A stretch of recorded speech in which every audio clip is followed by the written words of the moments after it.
Alrighty, Coach. Well, I guess we'll start with a big rivalry win this past weekend. What was the message to the team? Obviously, a big win. Yeah, I mean, it was fun. I mean, the crowd was awesome. That's by far the best crowd we've had in the Barry since I've been here. It wasn't just that it was full. I thought how engaged everyone was. It was loud. People were really into it. They were reacting to, the right things.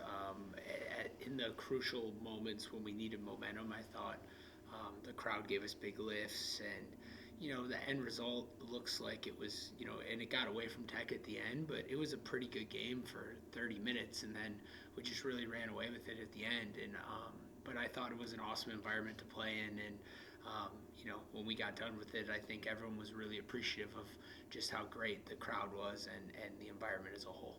And then, we Max Weisbrod, a career high. We get, a Yeah. career high doing it on the home floor against a rival team. I mean, just his performance, 7 of 12 from 3-point land. It's not something you see every day. Yeah, I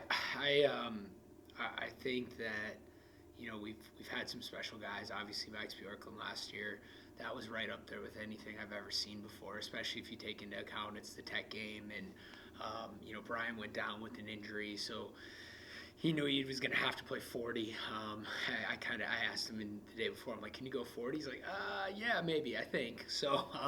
He knew he was going to have to be out there the whole time. He made all the big plays. He's a great defender. I just think overall he's just so special. He's probably the best player in the league, and it's either him or Dylan. And I always go back and forth. I don't really care, but he's probably a top 5 defender in the league. He might be the best passer in the league. He's probably the best shooter in the league. He's probably as hard a worker as anyone in the league.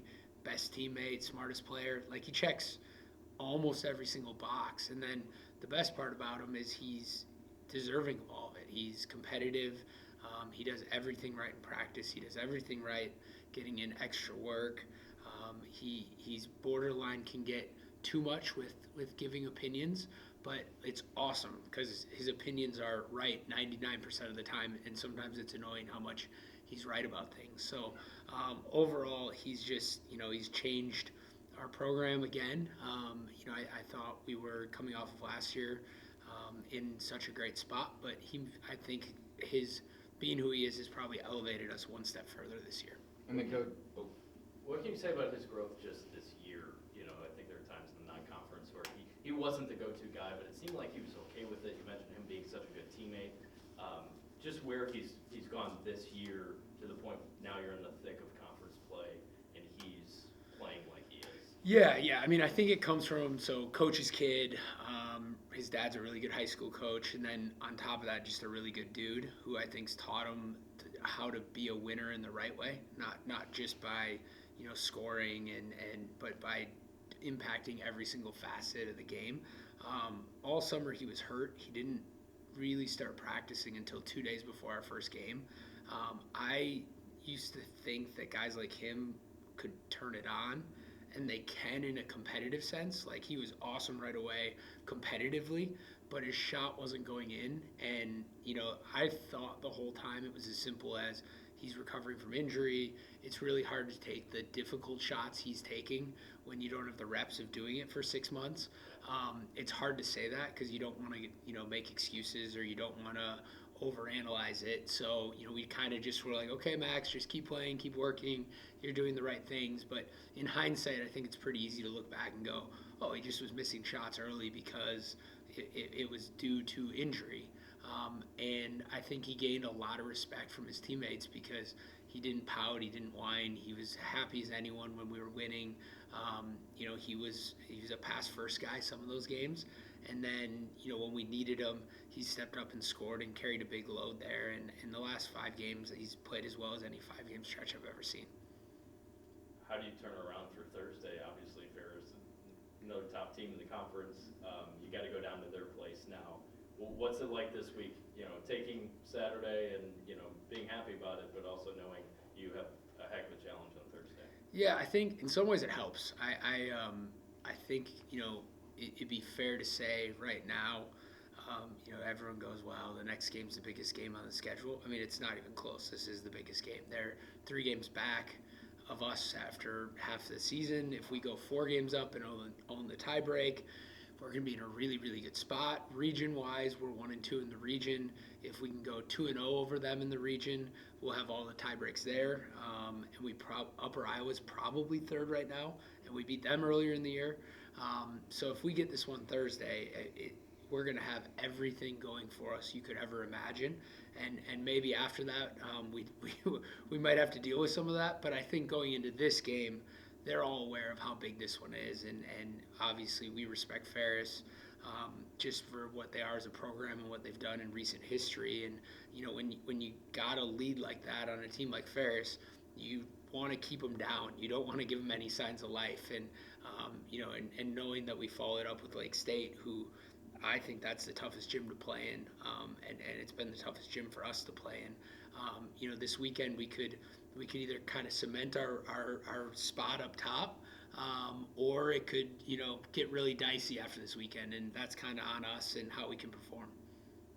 And then, Coach, another player I want to ask you about, Sam Schultz, and just the rebounding game that he's produced kind of all season and his numbers, and how important is it to have a guy like that on the floor that's both offensive rebounds but also defensive rebounds, bringing those down for you guys? Yeah, and I think he's top 10 in the country in rebounding right now. Of everyone on our team, he's probably the one that I'm just as a person the most proud of. He came in, he had some D1 stuff out of high school, he got hurt. I think he would be the first to admit was probably a little immature coming in. His freshman year was the COVID year. And I thought that was a really difficult year for all the freshmen who came in that year. And he just, got better. And then he hasn't been healthy for 3 straight years. Last year we didn't start him. We brought him off the bench, partly because he was injured. He was starting. And then by the time he came back, our team was playing so well, we didn't want to change the rotation. And he never once said anything to me, not once, about starting last year. He just said okay and performed off the bench and was really, really good. And then, this year's really the first time he's been healthy for a long stretch. He was healthy all summer. He's been healthy all season. And, I think in a lot of ways what he's doing is more just related to him being healthy and normal than it is any, he's gotten better, but it's just that he's actually been able to do what we've always thought he's capable of doing. But this has been his first chance at it. And in a lot of ways, it makes it easy for some of the other guys that right now maybe aren't starting or aren't playing as much as they want to see that the way he handled it was so good. And it really goes back to, really our whole team is, we haven't had one parent, we haven't had one kid ever question anything we've done for really the last 4 years. And the byproduct of that is Sam and Carson have became the players they became as seniors, and there's no one happier for each other than all of those guys and their families. And it's just really cool and neat, and something that I don't think any of us are really taking for granted. I think everyone's really appreciative and understanding of it, and I think it's part of why we're all kind of all in on this year and understand how special it is. That Lake State game here, I don't know if you guys led until the buzzer beater. I know it was tough to get going. Yeah. Now going on the road to face that team, how do you kind of jump on them and not let them have the leg up at their own place? Yeah, they deserve to win. I don't say that often, but that was probably the one game in the first half of the year that in the conference that I thought they outplayed us. They were tougher. They deserved it, and we got a little basketball luck. And there's kind of 2 ways of looking at it, I guess. One is we got a little basketball luck, so we're in trouble, and they'll probably get us at their place. The other way of looking at it is we played about as bad as we could have and still found a way to win, and they played awesome. And can we flip that? I don't know. They present us a lot of challenges. I think they're as well coached as anyone. They're tough, and their group this year is so connected. It's similar to us in a lot of ways. I feel like normally we have that we're more connected and we're tougher than a lot of the teams we play. Not when we play them. They're right there with us. So it's going to be a challenge, and at both games this weekend. This trip every year when we leave Marquette, I would always take a split on this one and run. And this year's no exception, even though our record's pretty good. Saying that you can't wish for a split. We just got to focus on trying to win one at a time and see what happens.